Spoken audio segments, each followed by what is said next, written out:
doing all that I can to stand. Oh, but when I look around and I see what's being done to my kind, every day I'm being hunted as prey. My people don't want no trouble. We've had enough struggle.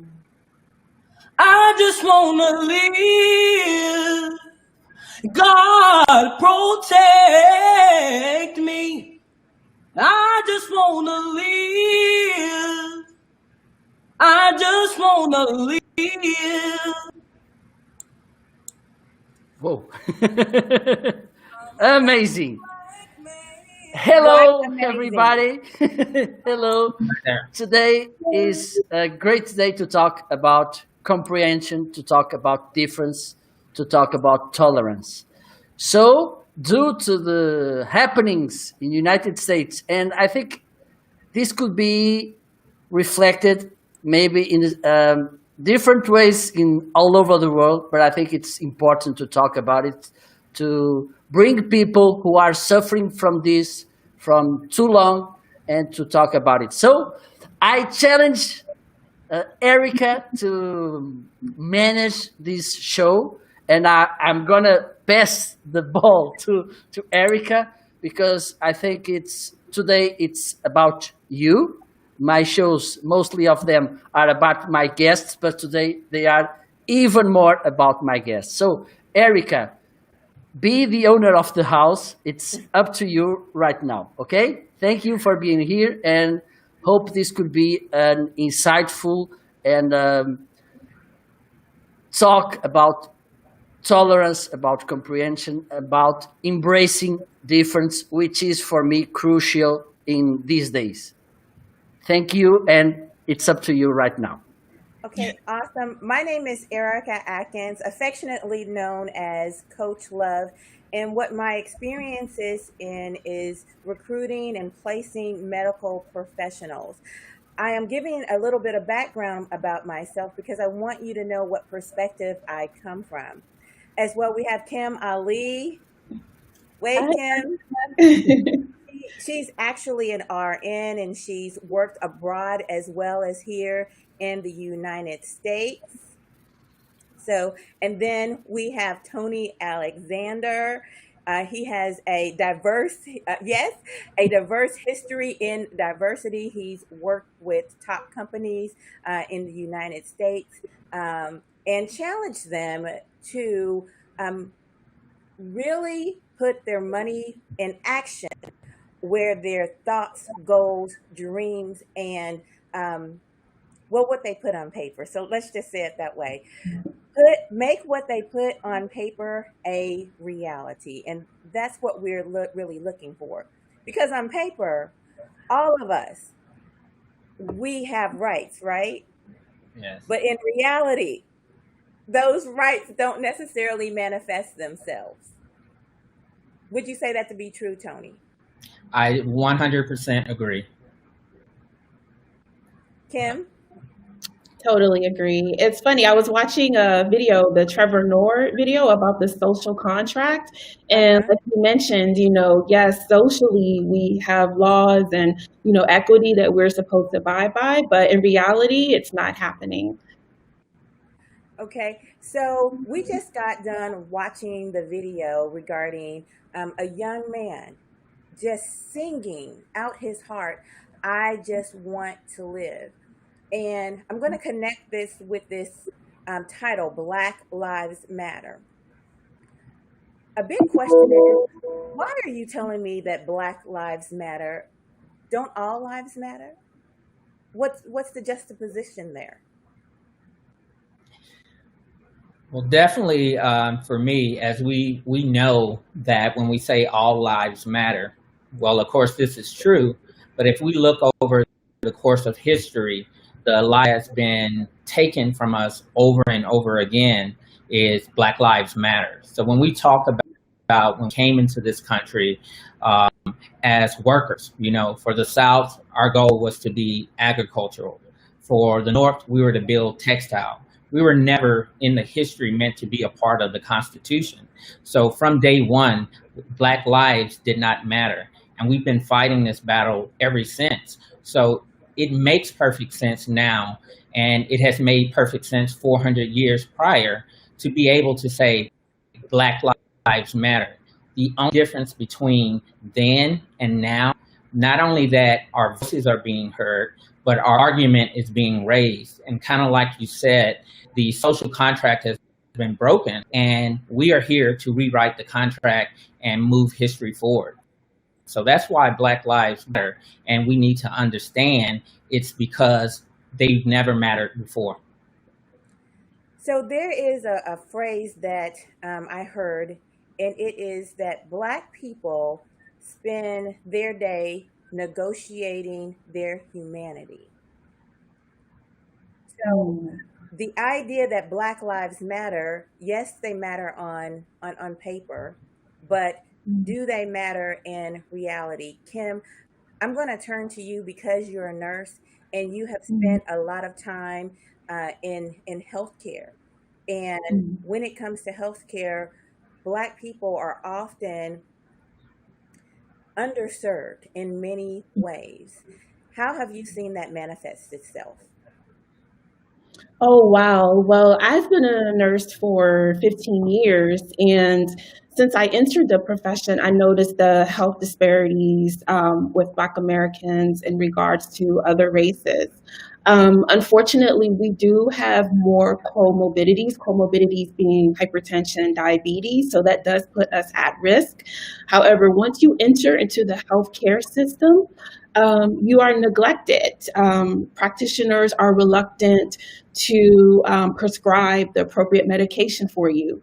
If you are in pain, there's a theory that African Americans have a higher pain threshold than Caucasians. So if you're having surgery or if you're in pain, physicians are reluctant to prescribe the accurate pain medicine. African American women, we have the highest morbidity rates in childbirth. Now you have COVID, a global pandemic that has hit the Black community. It's devastated the Black community. So there's racial disparities among coworkers. I'm actually a member of quite a few Facebook groups for nurses. And you should see the comments. I mean, it's disturbing. Nurses that are taking care of our loved ones are coming out in droves and just voicing how they feel about Black Americans, and it's scary. So we're getting it, all different directions. So can you give us one sentence that you heard or you read that you went, wow? That was disturbing? Yeah. Yeah, a couple of statements that were disturbing. Yeah, let me see if I can say it in a politically correct way. Just basically, it was a Caucasian nurse.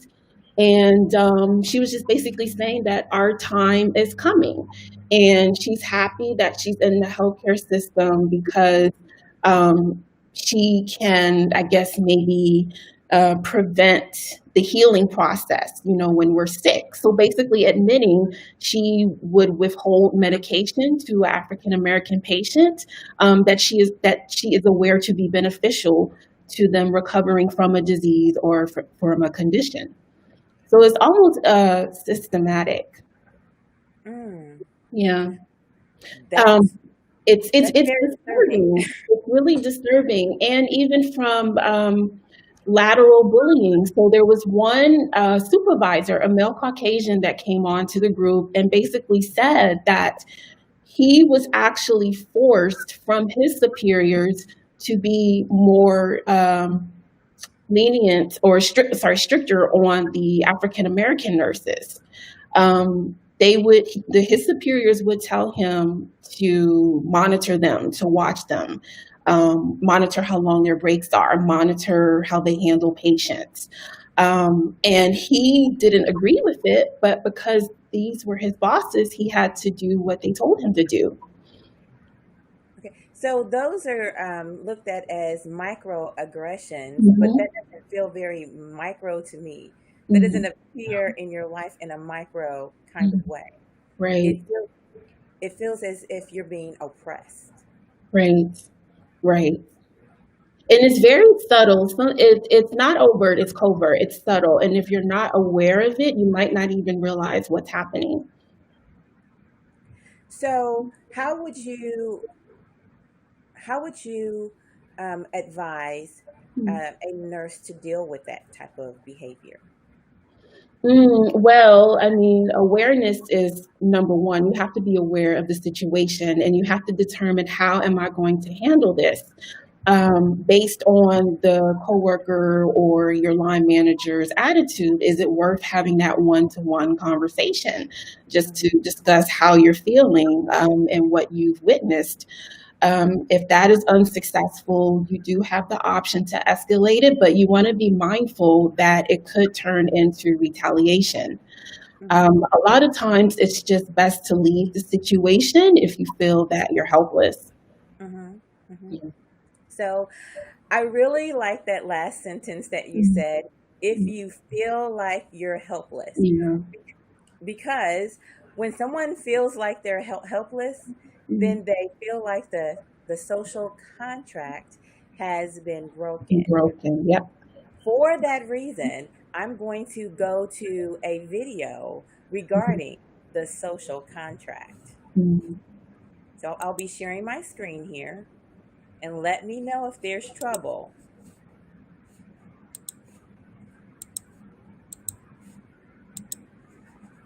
And I want to warn everybody, she's serious. Very serious.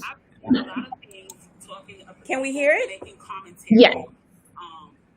Can you raise the volume a little bit? Okay. Making a commentary about we should not be rioting, we should not be looting, we should not be tearing up our own communities. And then there's been an argument of the other side of we should be hitting them in the pocket. We should be focusing on the blackout days where we don't spend money. But, I feel like we should do both. And I feel like I support both. And I'll tell you why I support both. I support both because when you have a civil unrest like this, there are three types of people in the streets. There are the protesters, there are the rioters, and there are the looters. The protesters are there because they actually care about what is happening in the community. They want to raise their voices, and they are there strictly to protest.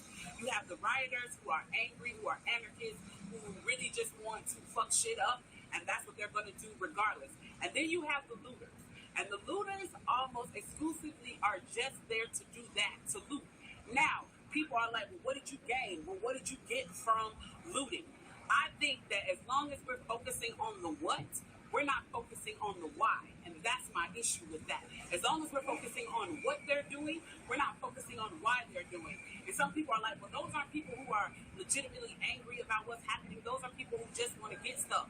Okay, well then, let's go with that. Let's say that's what it is. Let's ask ourselves why in this country in 2020, the financial gap between poor blacks and the rest of the world is at such a distance that people feel like their only hope and only opportunity to get some of the things that we flaunt and flash in front of them all the time is to walk through a broken glass window and get it. But they are so hopeless that getting that necklace, getting that TV, getting that change, getting that bag, getting that phone, whatever it is they're going to get, is that in that moment the riots happen and if they present an opportunity of looting, that's their only opportunity to get it. We need to be questioning that why. Why are people that poor? Why are people that broke? Why are people that food insecure, that clothing insecure, that they feel like their only shot, that they are shooting their shot by walking through a broken glass window to get what they need. And then people want to talk about, well, there's plenty of people who pulled themselves up out of bootstraps and got it on their own. Why can't they do that? Let me explain to you something about economics in America. And I'm so glad that as a child, I got an opportunity to spend time at Push where they taught me this, is that we must never forget that economics was the reason that black people were brought to this country. We came to do the agricultural work in the South and the textile work in the North. Do you understand that? That's what we came to do. We came to do the agricultural work in the South and the textile work in the North. Now, if I right now decided that I wanted to play Monopoly with you, and for 400 rounds of playing Monopoly, I didn't allow you to have any money. I didn't allow you to have anything on the board. I didn't allow for you to have anything. And then we played another 50 rounds of Monopoly, and everything that you gained and you earned while you were playing that round of Monopoly was taken from you. That was Tulsa. That was Rosewood. Those are places where we built Black economic wealth, where we were self-sufficient, where we owned our stores, where we owned our property, and they burned them to the ground. So that's 450 years. So for 400 rounds of Monopoly, you don't get to play at all. Not only do you not get to play, you have to play on the behalf of the person that you're playing against. You have to play and make money and earn wealth for them, and then you have to turn it over to them. So then for 50 years, you finally get a little bit and you're allowed to play. And every time that they don't like the way that you're playing, or that you're catching up, or that you're doing something to be self-sufficient, they burn your game. They burn your cards. They burn your Monopoly money. And then, finally, at the release and the onset of that, they allow you to play, and they say, okay, now you catch up. Now, at this point, the only way you're going to catch up in the game is if the person shares the wealth, correct? But what if every time you share the wealth, then there's psychological warfare against you to say, oh, you're an equal opportunity hire. So if I played 400 rounds of Monopoly with you, and I had to play and give you every dime that I made, and then for 50 years, every time that I played, if you didn't like what I did, you got to burn it like they did in Tulsa and like they did in Rosewood. How can you win? How can you win? You can't win. The game is fixed. So when they say, why do you burn down the community? Why do you burn down your own neighborhood? It's not ours. We don't own anything. We don't own anything. Trevor Noah said it so beautifully last night. There's a social contract that we all have.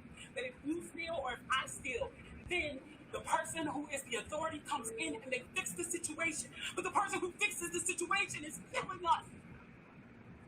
So the social contract is broken. And if the social contract is broken, what the fuck do I give a shit about burning the fucking Football Hall of Fame, about burning a fucking Target? You broke the contract when you killed us in the streets and didn't give a fuck. You broke the contract when for 400 years we played your game and built your wealth. You broke the contract when we built our wealth again on our own, our bootstraps, and you dropped bombs on us. When we built it in Rosewood and you came in and you slaughtered us. You broke the contract, so fuck your Target. Fuck your Hall of Fame. As far as I'm concerned, they could burn this bitch to the ground. And it still wouldn't be enough. And they are lucky that what Black people are looking for is equality and not revenge.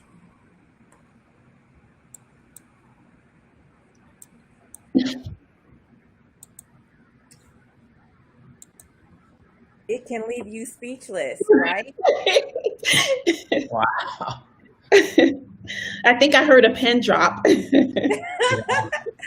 And I'm so thankful to get to share this on this forum, because the reality is Black people watch these videos. People who are interested in Black culture watch these videos. But when you are a CEO or you're just raising your family and you have Black friends, right? You love Black people. And you're comfortable around them. You don't want anything bad to happen, but you do not really realize the oppression that is on them. I want to share why I showed that video at that particular time, because Kim, you described a situation that was micro Rosewood, that was micro Tulsa. It was individualized. Yeah. Okay. And so, why are Black people angry? Because they are tortured on a regular basis in a micro kind of way that affects their lives in a major way. And so once again, we're negotiating our humanity. Tony, did you want to speak to that?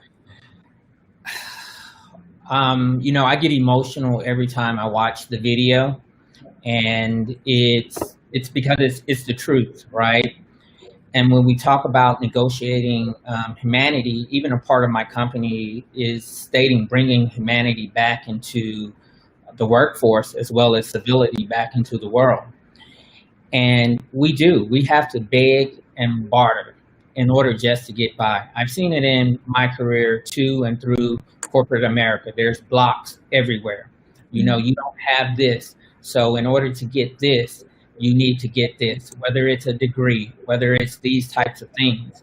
And for me, personally, I use every one of those opportunities to propel myself. But the difference is everyone is not afforded that opportunity, right? Everyone doesn't have that humanity. And at some point, you begin to realize when you become what is called a token, right? You're going to be the chosen one. And becoming a token for me is not an option because I'm very well aware of my worth. And it doesn't matter how many letters I have behind my name or in front of me. At the end of the day, I am a man with history, with a 20-year-old son that I worry about every single day that walks out of this house. And with that, I have to understand that no one looks at me as a CEO. No one looks at me as an executive. No one looks at me as Tony. He's the black man that's coming in, right? Well, what is he's going to do? Okay, we're going to give him a seat at the table, but you can't say anything. Okay, we're going to serve food, but you're not allowed to eat. And those are all the things that when you get into the boardrooms or those types of things, you find that you begin to lose a little piece of your humanity. And that's for me where it actually helped me to propel, my career and myself. And when we talk about putting, our money where our mouth is, right, and that social contract, I made sure for me that in this life that I build, I don't want to just leave a life. I want to leave a legacy. So whether it's for my son, whether it's for the hundreds of mentees that I have around the world, that I actually keep my head up, push forward, and reach back and grab and take as many as I can. And that's important because society right now continues to teach us that, again, Black lives doesn't matter. All lives matter. And the more that we see this portrayed, whether it's on television, whether it's in our communities, whether it's in our own home, because at some point, you're going to believe what people tell you until you know better. And so I have to agree with everything in that video, as hard as it may seem, as irate as it may seem. One thing that she truly said that sticks with me, and I co-sign on it wholeheartedly, we're looking for equality and not revenge, because revenge isn't ours, and we know the rest of that. So those are my words and my thoughts on that. Okay, very good. I love it. I love it. I want to ask you about your legacy, because you've been working a lifetime to build this legacy. Well, how about I just decide to take it away?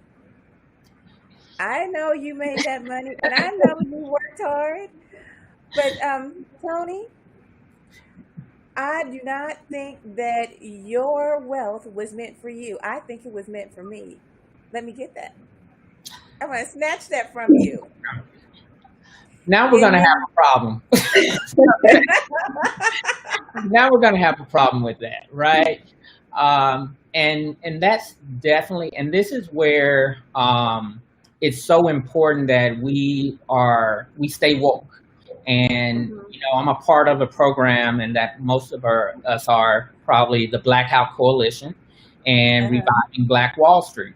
So when we look at, the bombings on Tulsa, and we look at Rosewood, then this is not just an act, this is a movement. So with this, I'm taking the wealth that I've built and I'm putting it back into Black-owned businesses. I'm putting it into reviving Black Wall Street. I'm making sure that I make wise investments. And with my mentees, I'm making sure that we have economic empowerment webinars and Zoom. And I'm teaching them with some of the simple things that they have at their fingertips on, let's say, Cash App, because you have to meet people where they are. So everyone is not going to be able to jump out and buy a stock based, that's $200 a share. That's okay.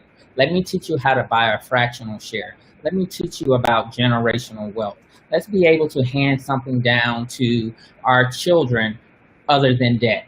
And the best way to do that is to educate ourselves. So we're going to burn it down, but we're going to burn it down in a different manner, which means we're going to take our communities back. We're going to educate them, and we're going to be able to sustain and revive Black Wall Street.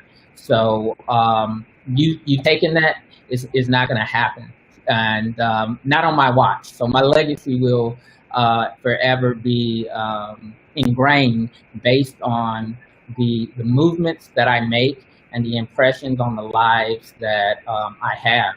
And I think that's important for everyone. You definitely don't want to leave a life, because everyone leaves a life. But what will your legacy be? And as morbid as it might sound, I always tell my son, I say, if write your own eulogy, what will it say? What did you do? And he's always saying, well, why would I want to do that? Because you want to know what you accomplished in life. Mm-hmm. And one of the things I always tell him is, this privilege that we have right now, I earned it. And so, and I want you to know that I expect the same for you and from you. And it's important that we talk about generational wealth. We talk about economics, the value of a dollar, and we put our money where our mouth is in our community. Let's remove pawn shops and gun shops, and let's get some businesses that actually thrive. She mentioned burning down the Target, right? That doesn't belong to us. And what happens? The politically correct statements for these organizations to say is, well, we're going to invest A, B, C, and D.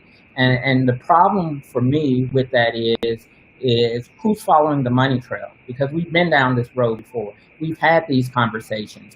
Where are the actions? Where are the results? Who is being held accountable?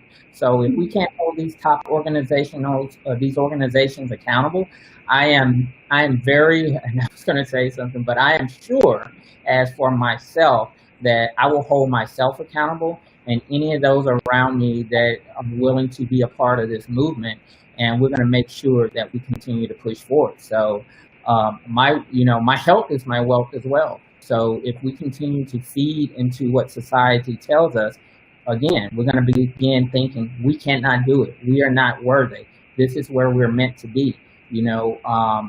So for me, reviving Black Wall Street, that's my legacy, and I'm definitely proud of the path that we're on with the Blackout Coalition.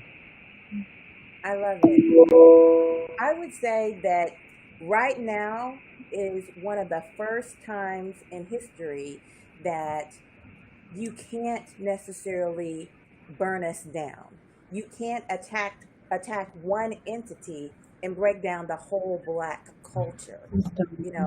Black Wall Street was a physical place. Okay, Rosewood was a physical place. But at this juncture, we're so intertwined and so spread out. And when you mess with Black money, you might be messing with a corporation's money, like, Nike or Twitter.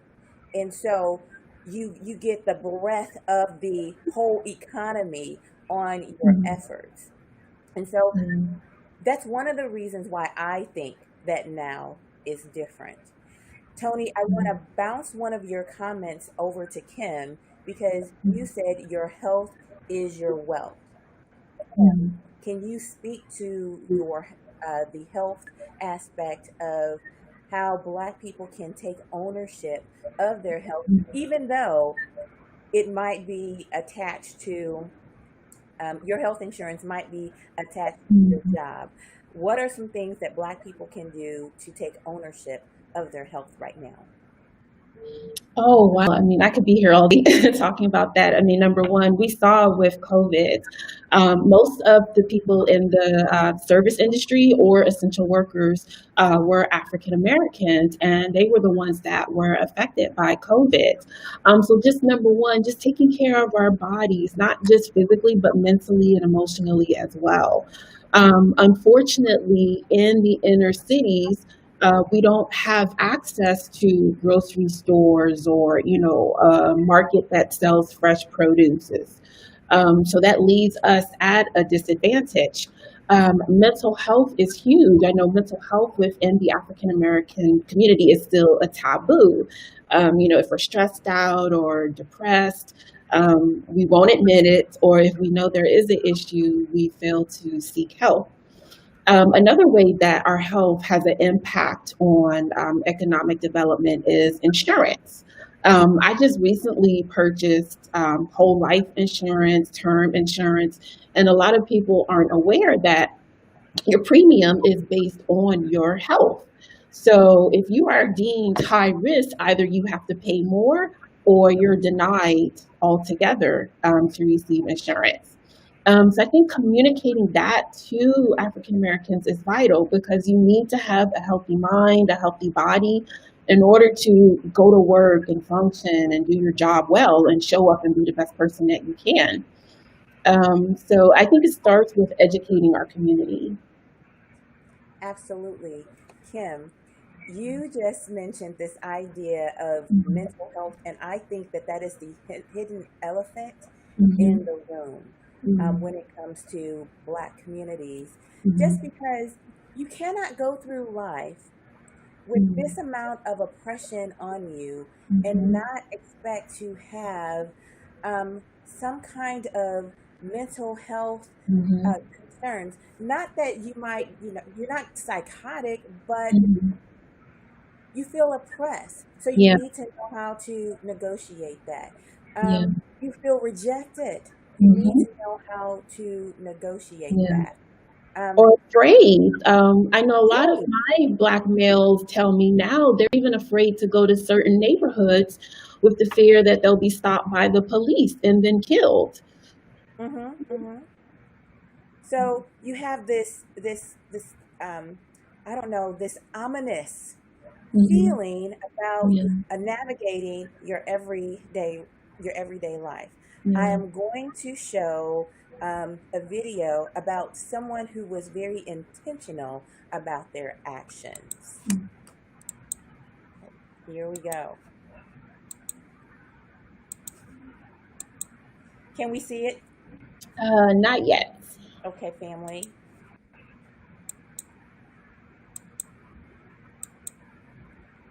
Okay, I think, can we see it there? Yes. All right, great. Die, just like my brother. I'm not gonna say I hope you rot and die, just like my brother did, but I personally want the best for you,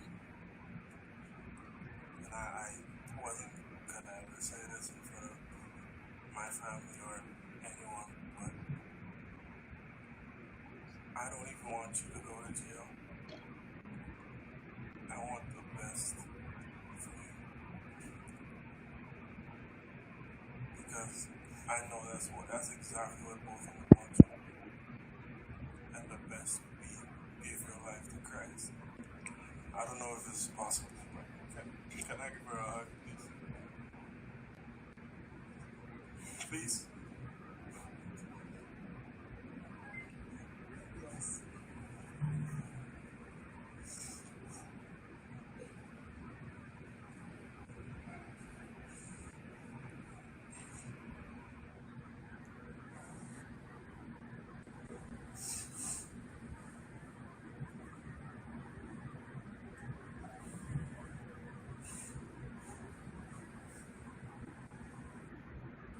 Please?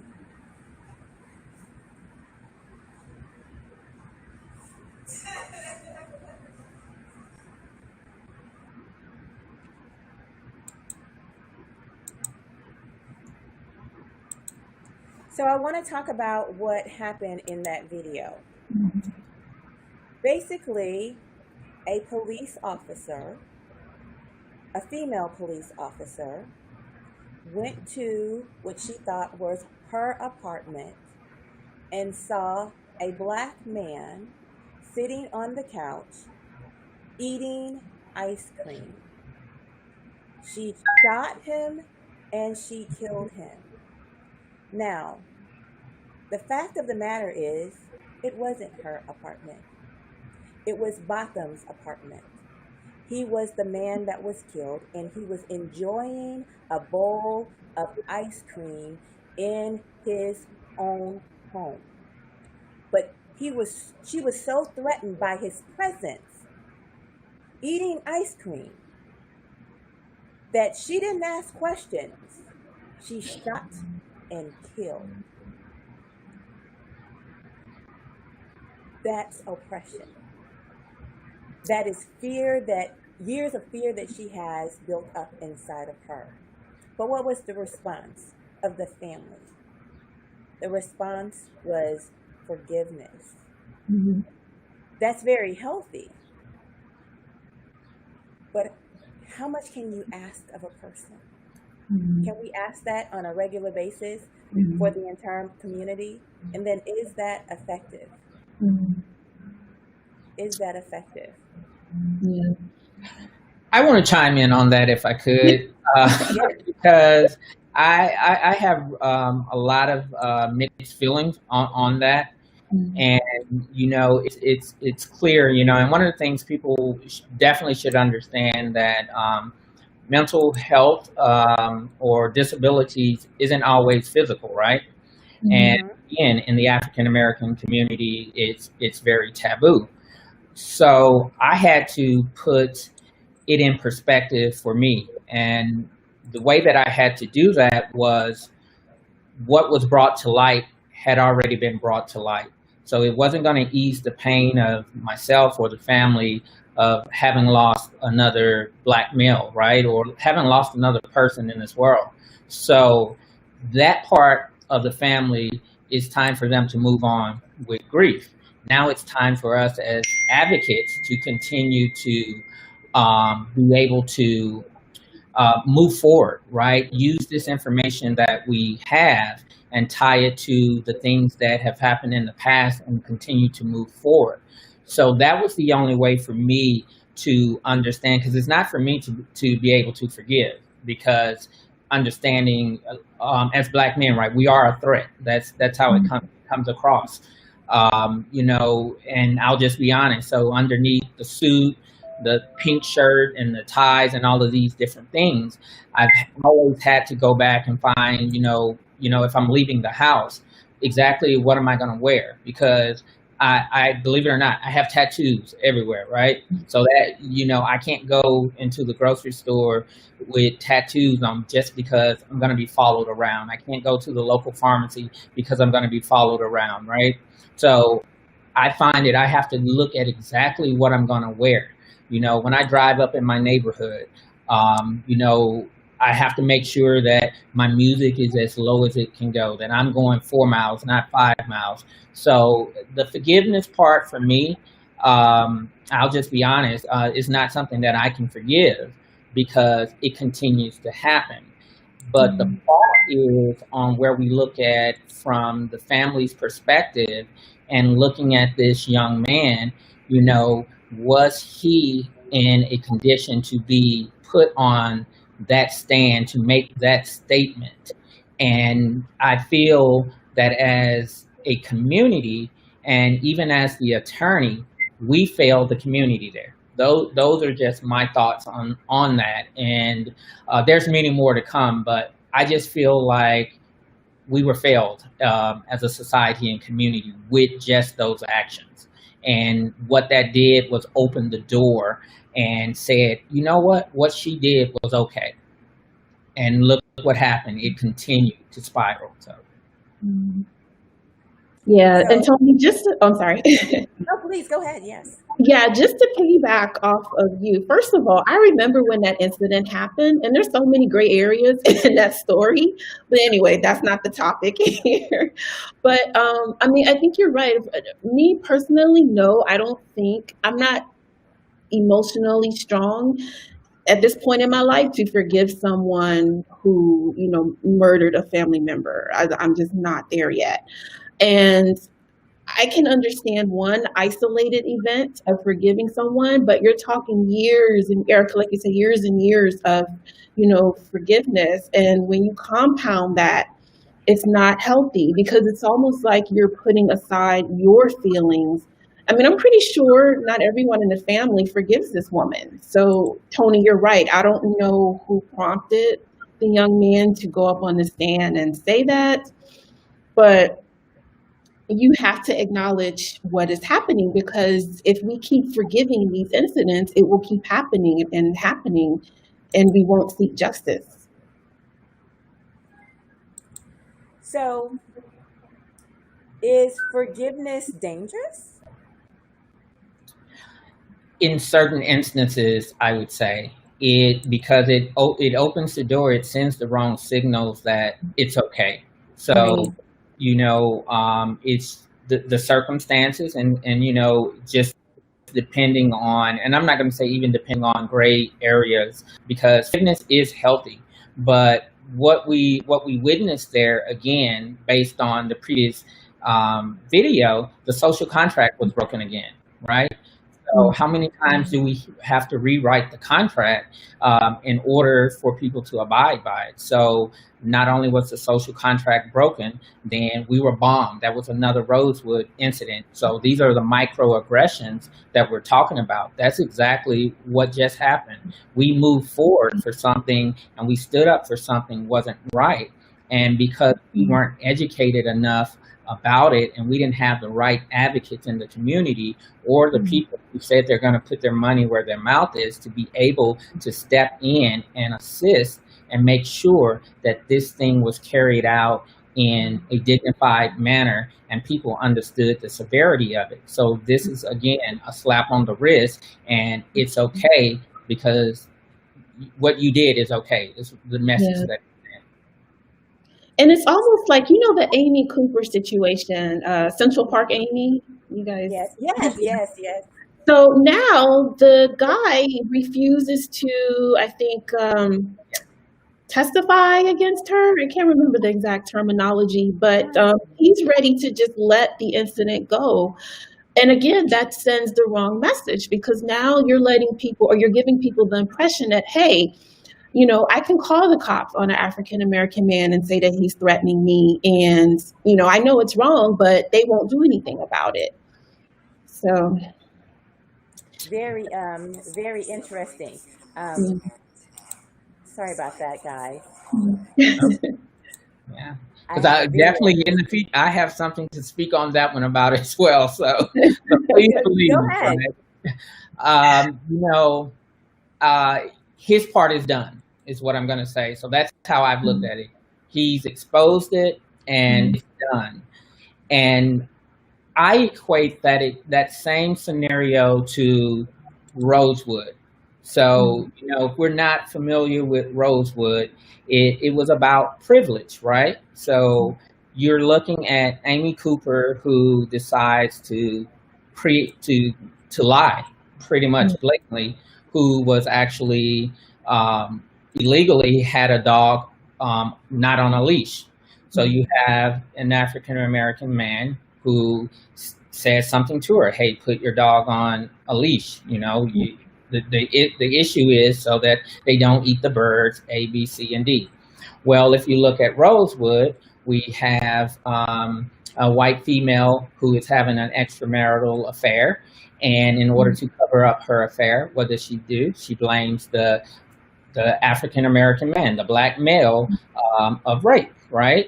So in a town of 200 and only being the only white female owner of a general store, well, who are they going to believe? Because now there's privilege, right? So Amy Cooper's story is history repeating itself. That's exactly what that was, because at the end of the day, the only difference was technology. So Yeah. had there not been a video camera, I guarantee you, and I will say this without a doubt, Mhm. then there would have been issues with with the Oh, guy. Yeah, there would have been issues. So, but here we have in Rosewood where there was a KKK meeting happening 500 miles away, and they decided to take justice in their own hands and mhm. go into the swamps and come into Rosewood. And as we noticed from the previous video, what did they do? They slaughtered us. They burned the village down based on a lie, based Mhm. on privilege. So the issue here is, yes, sir, your actions, what you did is done. It's fine if you don't want to continue with this, but it's been exposed, and Mhm. you have to sleep with that at night, right? Yeah. Um, and do I forgive you? No, I don't forgive you. I don't. You can get up and make all of the pleas, and I didn't know, and I'm sorry. I'm a Wall Street executive, and I have A, B, C, and D. That's your privilege, but Mhm. your privilege is not mine. And at the end of the day, then there are consequences that has to be made. And Yeah. we see the price that we paid in Rosewood when we built a city of 200 people and economic wealth, and it was burned to the ground. It was Yeah. burned to the ground based on a lie that wasn't even revisited until 1982. And then Yeah. after 1982, the truth came out. Why did it take until 1982? And then we take another 10 years for John Singleton to actually bring everything to life to help us Mhm. understand that this continues to happen. So Amy Cooper is the 2020 Rosewood, in my opinion. So Right. I'm very strong about that video and how I feel about that. Yeah. So I want to bring the family up to speed regarding Amy Cooper. So I'm going to share this video with our family that's watching. On camera, angrily confronting a park in the park was hit with a criminal charge today that could send her to jail for up to a year. Here's CBS's Erika Atkins. This Memorial Day incident showing 41-year-old Amy Cooper calling the police on a black man who asked her to leash her dog has now resulted in a misdemeanor charge. Manhattan's district attorney announcing Monday Cooper is being prosecuted for falsely reporting incident and is to appear before a judge October 14th. If found guilty, she faces up to a year in jail. Cooper's lawyer says she'll be found not guilty and noted she already lost her job, home, and public life. She was going to tap into a deep, deep, dark vein of racism. Speaking to Gayle King last month, the man who recorded the video, Christian Cooper, said Amy's behavior was racist and stopped short of calling for further action. I'm not sure someone's life should be defined by 60 seconds of poor judgment. Errol Bonner, CBS News. Mm. You say poor judgment, I say privilege. So I'm sorry. So there is a segment of the population that's going to say, well, he's right. Her life should not be defined by, just a few moments. And there's a segment of the population that's going to say, it is right to forgive, and that young man should be celebrated for forgiving. But I'm going to tie this back together and saying, I don't think either one of you are saying that we really shouldn't forgive personally, but we should not just reconcile as a nation and Mm. sweep it under the rug. Right. And when you announce forgiveness in the way that it was, it's almost like, well, he forgave her, Mhm. so why don't we Why just don't we? Yeah. why don't we just move on? And that just can't be. And then in this situation for where Amy Cooper is concerned, can we hold Amy Cooper accountable for every single situation that has ever been done for, every single accusation that has been thrown at a black man or a black person? No, we wouldn't say that's fair, right? True. Yeah. But we can say when a black person is driving down the street with their music a little bit too loud and all of a sudden they end up dead, that's the kind of justice we have experienced. Yeah. I dropped the mic on that one. Right. So what I'm hearing from your heart is what's good for the goose is good for the gander. Absolutely. My go ahead. my situation is that, she was caught on film. Okay, if this is an executive who's in the corporate area, what damage has she done in the corporate setting to African Americans or other minorities? You were just caught on camera. So, and that I was reading an article about, Tony, to back up to a statement that you said earlier about African Americans in corporate America. Diversity inclusion is great. So companies will hire African Americans. That's the diversity part. But the inclusion is neglected. So as soon as we are on board, initially they're happy to have us, please share your ideas. And then when we start to share ideas, we're becoming aggressive or, trying to change the system.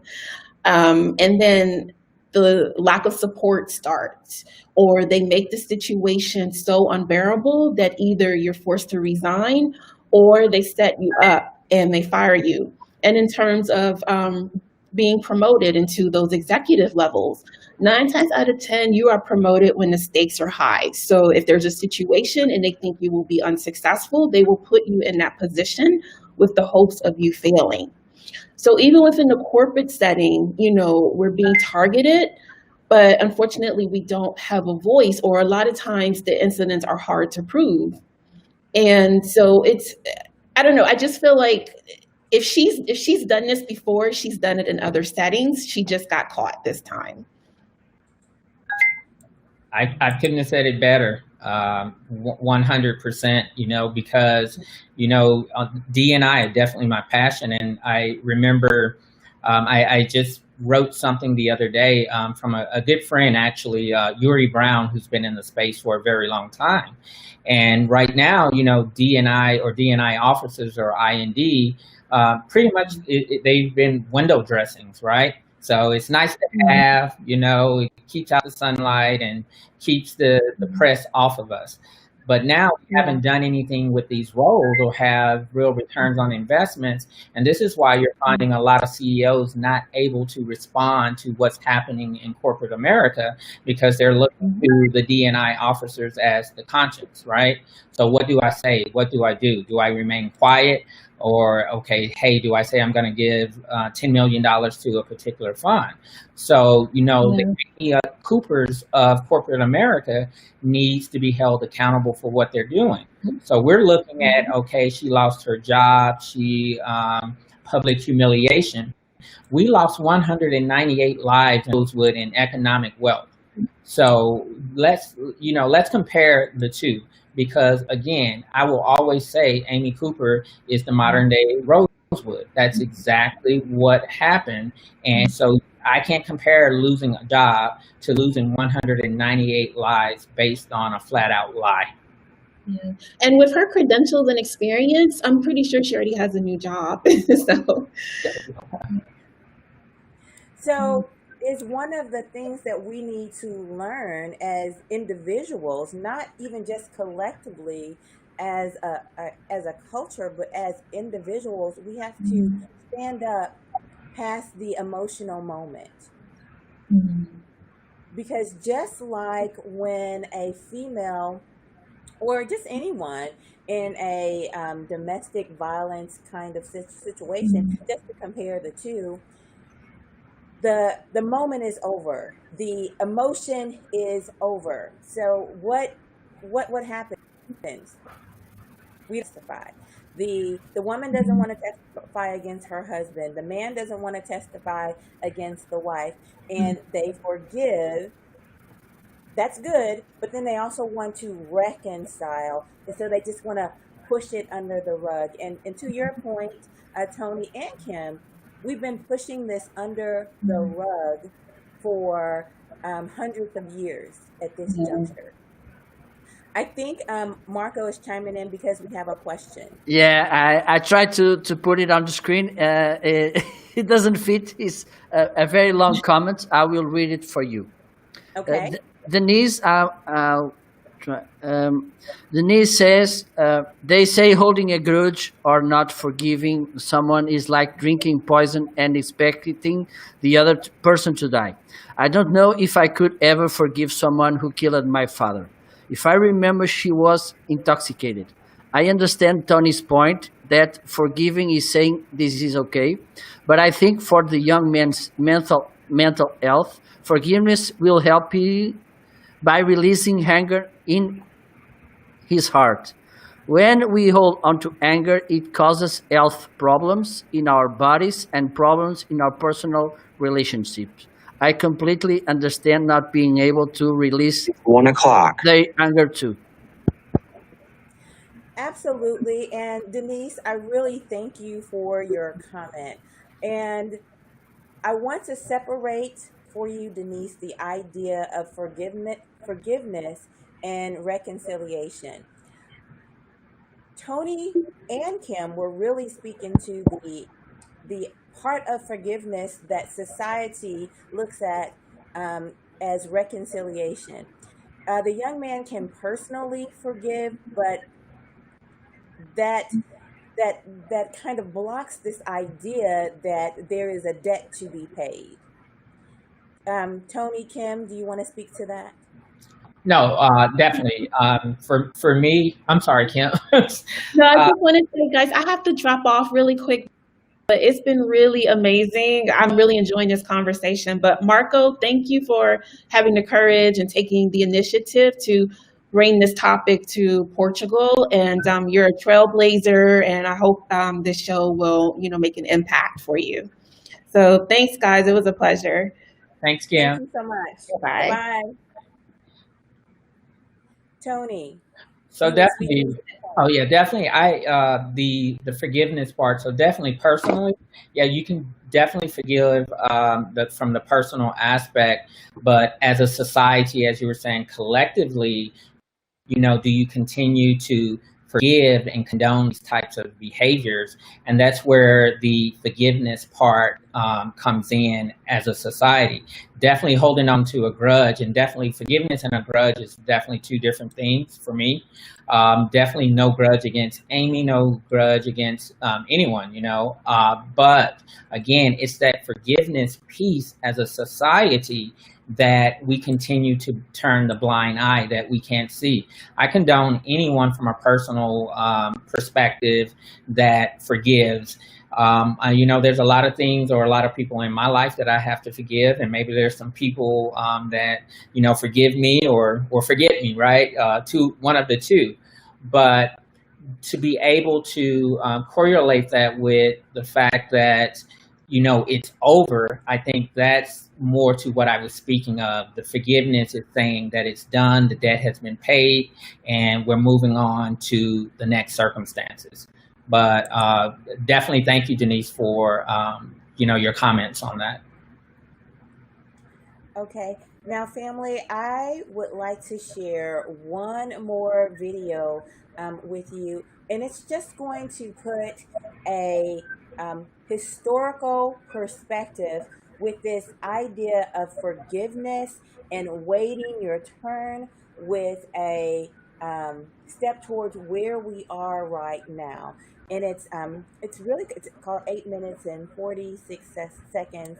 Really, truly, as a tribute to what has happened with George Floyd.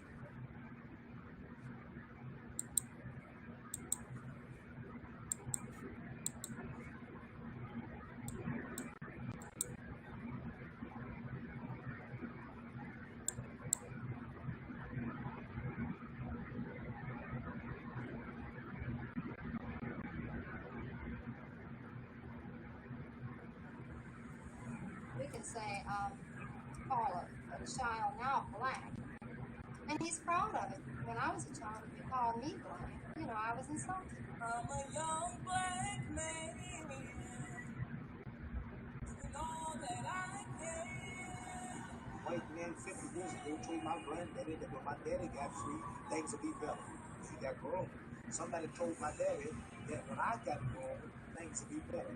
Now I'm grown. Now I have a white boy today telling me that when my children get grown, things will be better. So they'll see this is just an old trick. You and I live in a country which is supposed to be the citadel of education, freedom, justice, democracy, and all of those other pretty sounding words. I'm mad.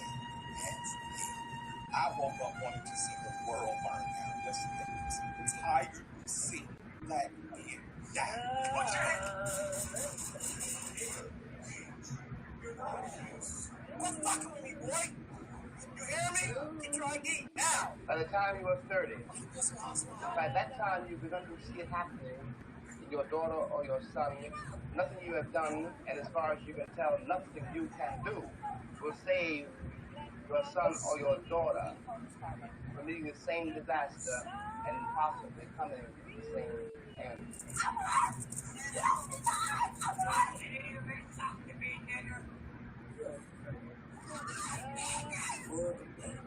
African American dance right in my life. There are no words. Racism is the best.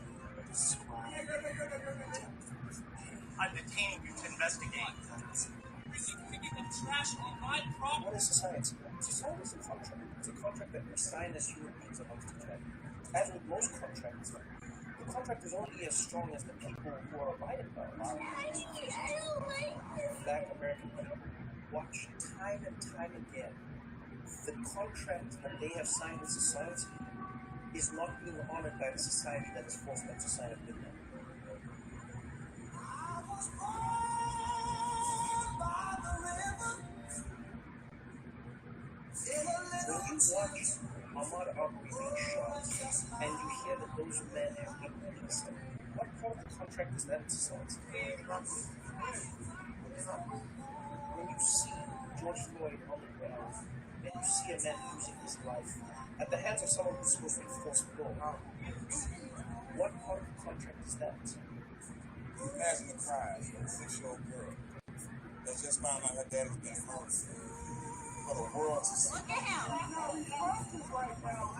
I watched the white officer assassinate a black man, and I know it tore your heart out. In this case, police officer was dealing with a criminal who was resisting arrest. If he had not had asthma and a heart condition and was so obese, most definitely he would not have died from this. You, my grandbaby. She was only 7 years old. It seems the escalation of these incidents may be a byproduct of a system that's applied unequally and with prejudice. You told him to get his ID, sir, his driver's license. Oh my God, please don't tell me he's dead. Sir, what's going on? She was in her own place. The police shot and killed her. That's murder. Police said the bride was killed looking for help after a car crash. Wow. Get out of the car! For a failure to signal. You doing all of this for a Get failure? over there! The world is harsh. And I just don't got no business for it. And once my life is gone, it's gone. Can't nobody give it back to me. They can't do nothing come to my funeral and talk pretty about how black people suffer. That looks like a bad dude, too. And a big bad, too. His life matters.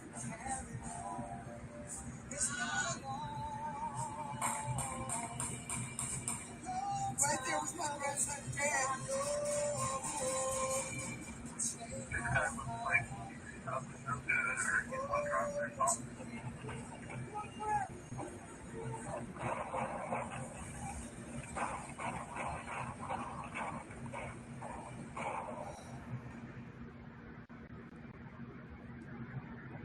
If you white folks want to be treated the way blacks are in this society, stand. Nobody's standing here. That says very plainly that you know what's happening. You know you don't want it for you. I want to know why you're so willing to accept it or to allow it to happen for others. You're not with us, you're against us. And it's no more pacifying, no more straddling the fence. I'm not standing down. I'm begging, I'm broken, I'm strong. I believe I'm strong. No peace. We got to see that a riot is the language of I thank God that we have people in the streets. Can you imagine this kind of lynching taking place and people are indifferent? People don't care. I had to come here and let my voice be heard. Y'all coming with a better way. We ain't doing it. And I have a 5-year-old son. And it ain't happening. When you talk about the masses, or brown, red, yellow, whatever color, they feel so thoroughly powerless, helpless, hopeless. Then you get rebellion. What can we do? What can you say behind all this murder? I wish that things could be better for people. If you are a black person, walk out on the street every day saying white policemen surround you. I was constantly stopped. And then you ask me whether I approve of violence. Well, that just doesn't make any sense at all. True evil is seeing something that's bad and having the power to change it, but do nothing about it at all. I'm going to change it. Like, I'm going to tell people about this. Obviously, I'm just one person. I can't change the world, but I can change a couple of people that I know. If this is what's going on in our country, it's your responsibility and it's my responsibility to put a stop to it. It's not the victim's responsibility to put a stop to it. How does a 16-year-old black male in America get respect? How do you learn, survive, and adapt in a hostile environment? That's what black people have done all this time. And sometimes we hear it cooking. Our correspondent, is being arrested. The only way to make anything better is to fix a broken system. Cops need to be held accountable. Jail, life. If you were on hand and you didn't stop that senseless murder from happening, you get time too. We don't need an officer that makes a mistake once, twice, 3 times, and finally he kills more on national TV, and the next thing you know, the country is burning down. We don't need anybody to tell us to stand up anymore. Not only are we going to stand up, we're going to right the wrongs of our people in this generation. Next thing is making sure you exercise your political power and go into local elections and beating up the politicians that you don't like. You got a prosecutor sent your pocket to jail and you know it's bullshit. Put a new prosecutor in there. Now's your election. We could vote for mayors, we could vote for judges, and we could also vote for district attorneys. These people that are in power, they have power where you live at. It's up to you to couple every protest with organizing and mobilizing and voting. I love and respect you all. Must fight, must plan, must strategize, organize, and mobilize.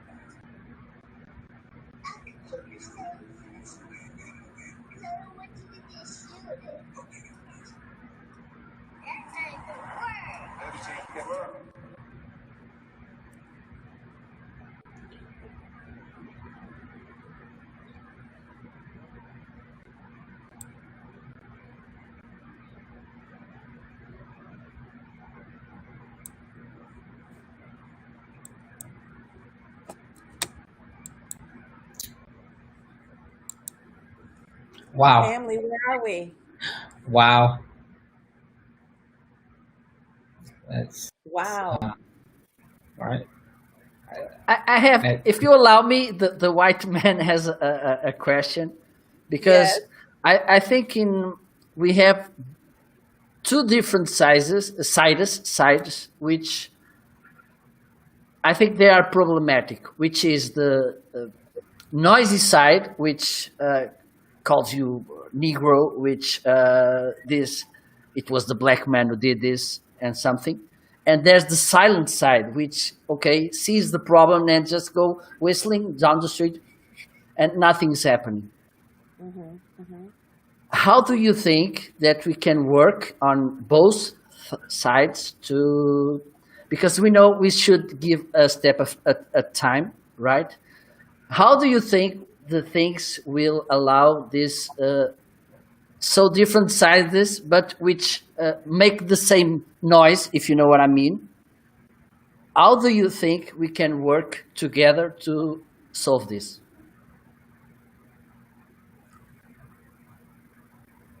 So, this is a good question. And this is why the nation and really the world is Absolutely. yes, is really depending on something to be different in this moment. And for right now, we're looking at restructuring policing. Gone are the days where it can be about one particular incident. We can't say, oh, well, all cops are not bad. The reality is, no, all cops are not bad. Okay? All black people are not bad. All white people are not bad. However, if you have a system in which it allows a bad cop to exist and there is nothing that is done, then the system is bad, and the people, that means the good cops who allow that to happen, participate in the badness. And so you have to attack that idea. So your point is, how can we get the silent partner to to act differently? We have to put in rules and regulations where silence is also violence. That if you are silent and you do nothing, that you witness this, and it is your job to serve and protect, then you are responsible. You have to be held accountable. And I will marry that with laws that are already in place. If I allow my child to be brutalized by my husband, my boyfriend, my partner, and I say nothing, I then become guilty. That is the law of the nation. And so we cannot allow those whose responsibility it is to serve and protect us to not serve and protect us. I don't want anybody to do anything that is outside of the guidelines that we have been championing for a lifetime. For my whole life, I have honored police, and I still do. I believe in police, and I believe that most of them are good. I'm not okay with them, with good police thinking that they're good, if they also allow violence and inappropriate behavior to exist. Tony? I couldn't have said it better. The thing of it is, sometimes we say silence is agreement. So in this case, in terms of the police, I definitely agree, right? If you are partnered with someone and you see bad behavior and your job is to protect and serve, so how do you sleep at night? What does your conscience look like? Now, when we talk about the rest of America, we have to understand that people are going through different stages of change at different times. So their silence isn't the same as those who are sworn to protect and serve. So what those on the other side of the noise of silence can do is education. Things like this, reading a book, because we're not asking for sympathy, but empathy is the key here, right? So understand what the civil unrest is about. It's not about something that happened yesterday. It's not about something that happened last week or something that happened last month. It's something that continues to happen over and over again. And it becomes that part where we talked earlier about forgiveness. The time to forgive is over, right? And I mean that as a society. So if we don't keep the momentum up of where we're going and hold people accountable, just as Muhammad Ali said, then I'll be telling my son, well, it's going to get better in your lifetime. And that's not the legacy that I want to leave. I want to know that it got better in this lifetime while I'm still here. Because I can remember a time of me saying that, the work that I'm doing, you might not see it in this lifetime, but it's coming. But I'm determined that I'm going to see positive change around social injustice in my lifetime before I leave this earth. Well, very good. Marco, Erika? Did we answer your question, Marco? Yeah, absolutely. I think another question, because I think maybe even though we have friends, white people with black friends, and maybe sometimes I don't know. I'm just questioning, innocently questioning, if there are some kind of behaviors, some kind of expressions that white people should avoid when we are with you. But maybe we do it innocently, but they may hurt you. Is there some kind of, or it depends on the relation you have with the people, but I think that maybe we can work on this, okay? Because sometimes a little grain of sand can make a huge beach at the end of the day. Okay, so maybe these small behaviors, these small words, which we can say, can do, at the end of the day, if we as white people avoid them, and maybe this could make a huge difference in at the end of the day, at the end of the week, at the end of the month, at the end of the whole year. Can you share with us these little things that maybe, if we don't say it, if we avoid it, make our whole life better? Well, I can start, and I'm not going to pretty much say, just from personal experiences, I have the most phenomenal group of friends, all different races and ethnicities. And I think it just starts with having a real, true, genuine, and authentic relationship. So when you're having those conversations and you're around each other, I can say with my friends that I consider true friends that there's nothing that comes to top of mind that actually bothers me, or that I would say, hey, this is something that I'm not okay with. Now, when you're out in public, and which is a different story, the things that gets me is definitely the going to the next aisle if you see me on it in the grocery store, or making sure prior to social distancing. So making sure that you're very socially distancing yourself from me. So those are things that I've experienced kind of in public in general, as well as I honestly, one of the things that really sticks out to me, and I can always remember going to a car dealership, right, and buying maybe a luxury car.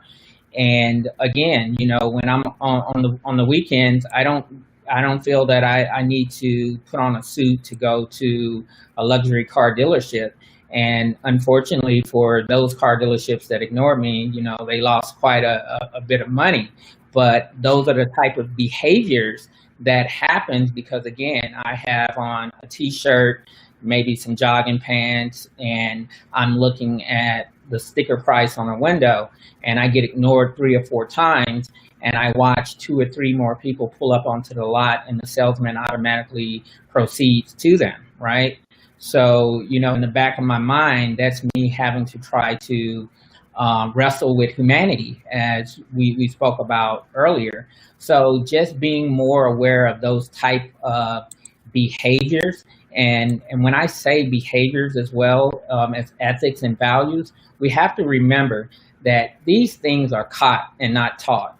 So people will do things that they see, and it's the same in the corporate space. So if you see that your supervisor is prone to use four-letter words, and so you think, okay, this is okay. This is the culture that is set within my organization.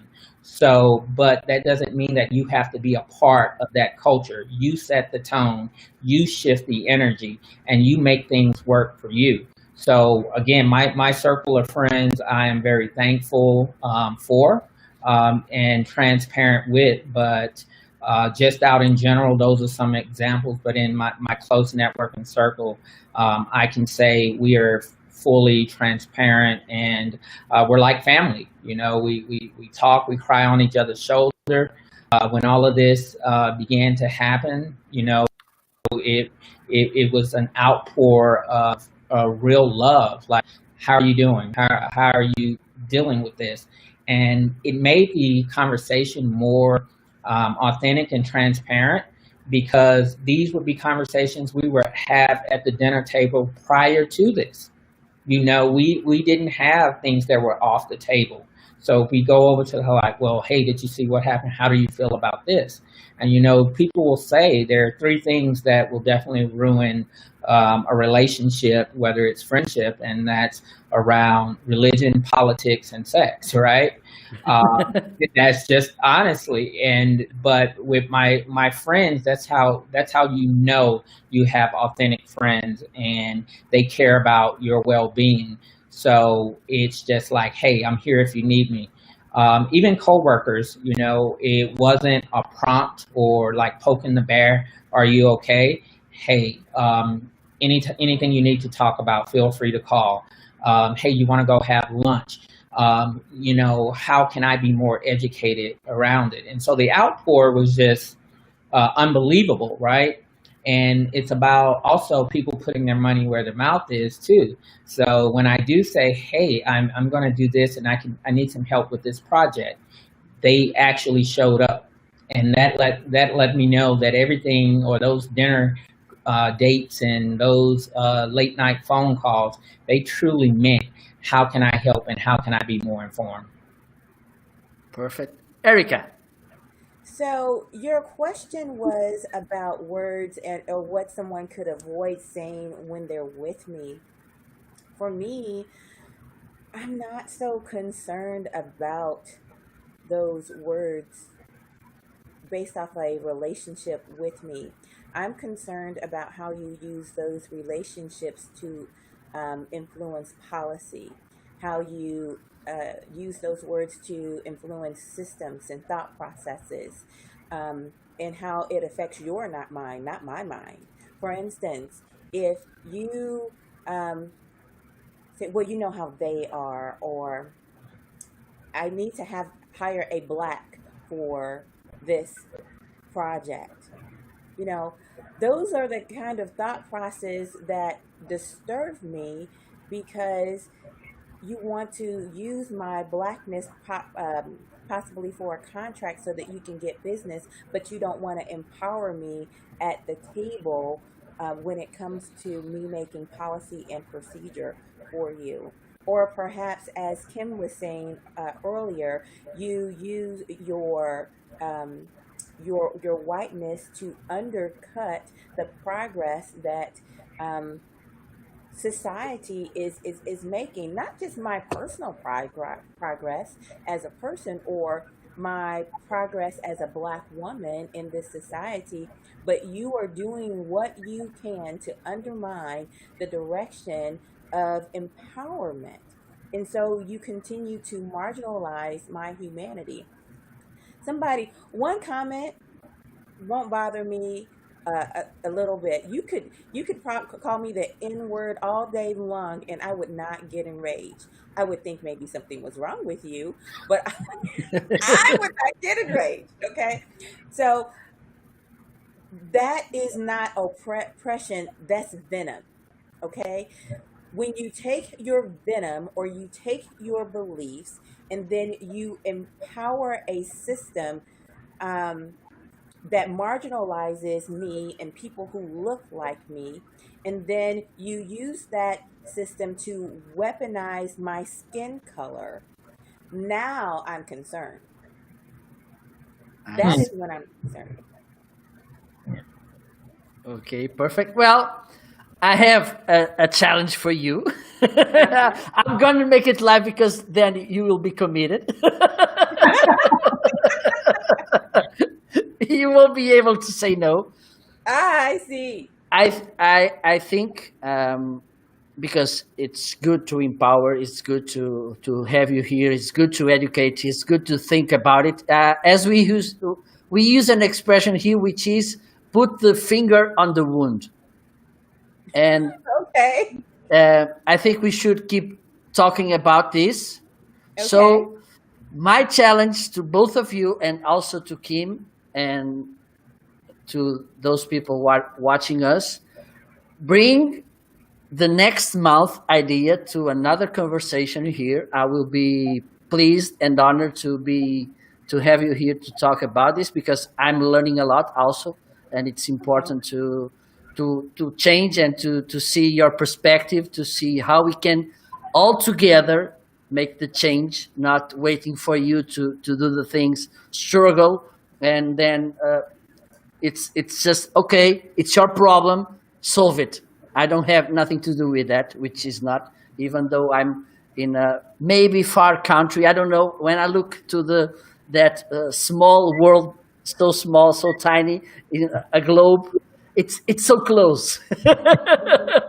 I like it. You know what? We are one big nation. You from Portugal, me from America. We are still one big nation. Absolutely. You know, Tony, you fly all over the world on a regular basis.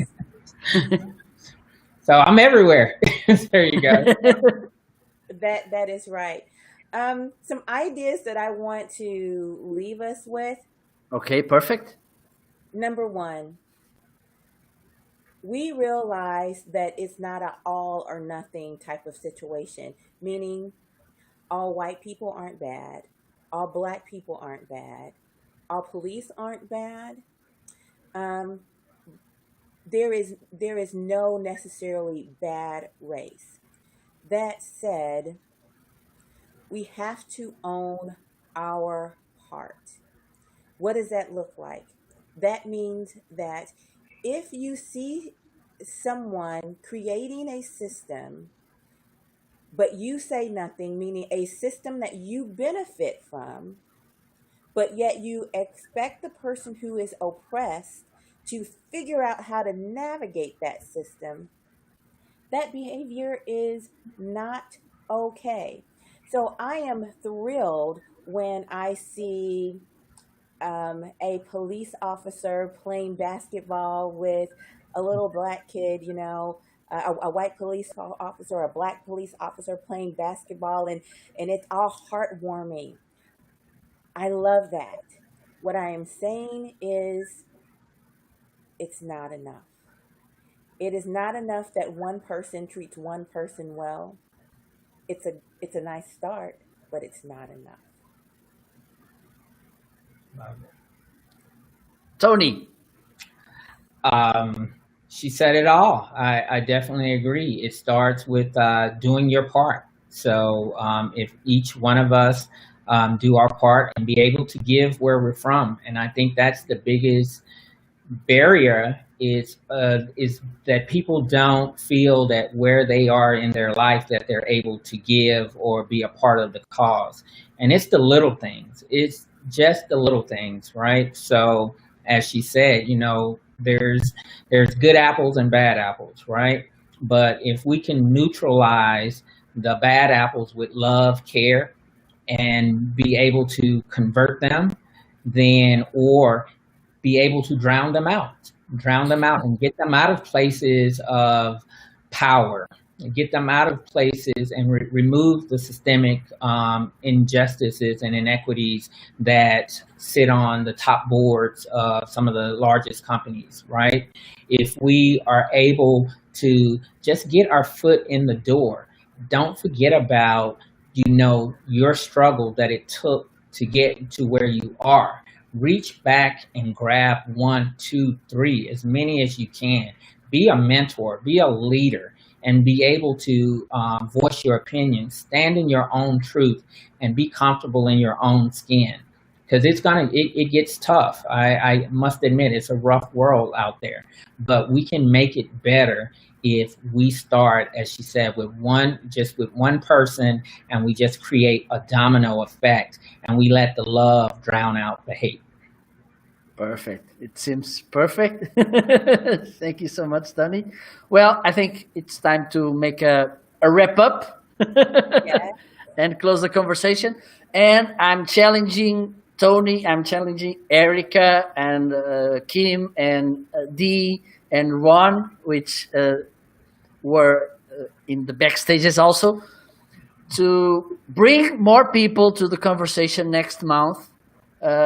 Gather ideas. I will try also, I will look for people to join us, maybe from here, from Portugal, or even other countries around. I think we could make it this multinational. Okay. And that's my challenge. Eric and Tony, please, if you can wrap up the show, it's up to you. Tony, I'll let you go first. I just want to say first, truly thank you, Erika, for the invite, and Marco for just having me on. This has actually been therapy for me, to be honest. So when we talk about that mental health aspect, just being able to have an array of audience, and just knowing that you wanted to invite me to the conversation. So I'm very thrilled about that, and I appreciate everything that you're doing to push forward the agenda around education, and the fact that you're doing it globally is phenomenal. So thank you, and of course, thank all the viewers who tuned in to support this conversation. You're welcome. Erika. All right. So they call me Coach Love, and it's not just because I'm an emotional girl, right?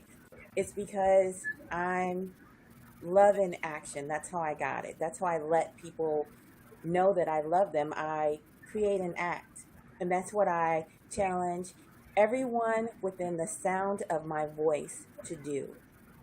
If you see something, say something, and then do something. Now, you hear all the time, vote, vote, vote.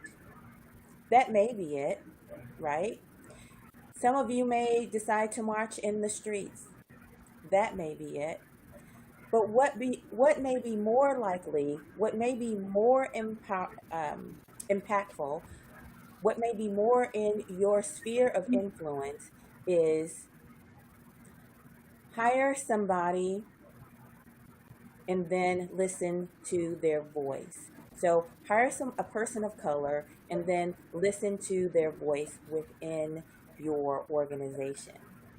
Do not let the sly comment just go by unnoticed. Do not be in a room with all men or all white America or all white people and not speak up and say, and then, speak about issues of Blackness. Do not value Black culture, but not value Black people. Ask questions of your friends that reveal their interpersonal feelings and how they deal with people of other races. It is possible to have a friend and never know that they have pockets of racism. Don't let that exist. Ask them questions that reveal that. Challenge them and educate them. In other words, love them to life. Do not let that person sit there with those toxic ideas in their soul. Empower them to be different. So I need everyone to investigate within their lives, their friendships, their church members, the people that they work with, and challenge them to be better. Because we, together, can be better. Absolutely. Absolutely. Well, I think I shouldn't say much right now because maybe I'll ruin the moment. Well, Tony, Erika, it was a pleasure. It was an honor having you here. I truly look forward to having you here again and talk about this again.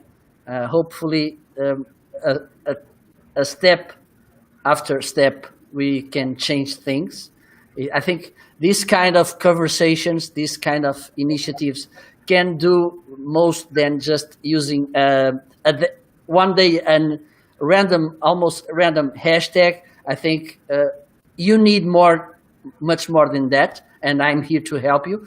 And so those of you who are watching us and like the conversation, please let us know that you like. Please stay tuned, because we will have more conversations like this one, and share with your community also, so they can see this amazing conversation, because it is really insightful, and mostly it was about love, about embracing difference, about tolerance, and I think it's the way that it should be.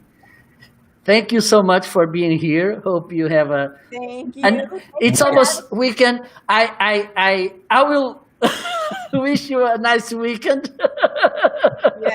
Yes.